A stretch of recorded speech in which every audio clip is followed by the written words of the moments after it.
What's going on, everybody? We out here at the shop. I'm out here working on this. I think it's a, what did I say, 65 Chevy C10. Yes, sir, she clean. We had to put a water pump spacer on it. The water pump was hitting the timing chain cover, so the guy couldn't get it bolted down flat, so she was leaking coolant.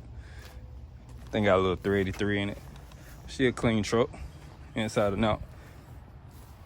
Now I gotta change the oil in it, and I'm gonna set the timing on it for him. Drive it around the block, and you can come pick it up. We're gonna be on to the next one. I just want to show y'all what we had going on, what we was out here doing, and y'all stay tuned. We're gonna get this thing together. What's going on, everybody? We back with the C10. So we got the distributor adjusted. We got the timing locked out on 35 degrees. It's on about 27 when it's idling. I got the vacuum advance on it. We got a carb adjusted.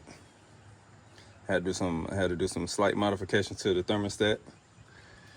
And if you can see those spacers down there, we got the spacers in there for the water pump because it was hitting the timing chain cover right there.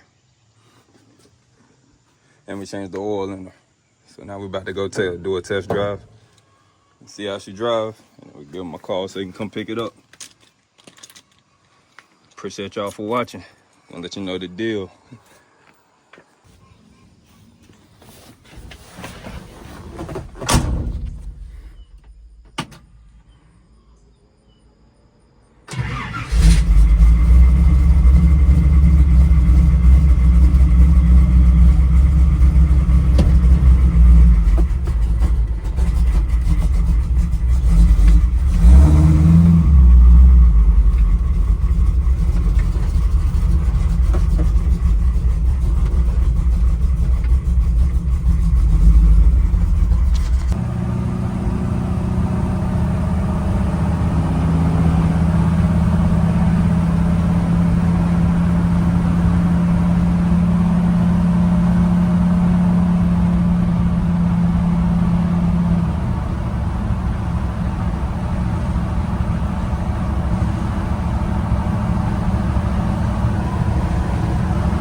So we back from the test drive for the C10. Yeah, a couple of little things wrong with it. They need a relay on the fan, because when you get ready to cut it off, the fan is still turning, which is generating power. You keep it running. Just stop it, it's diesel. But other than that, it's not running hot anymore, and it keeps up in traffic. So that's the conclusion on this one. We're gonna go on to the next one. Y'all have a great day. Thanks for watching.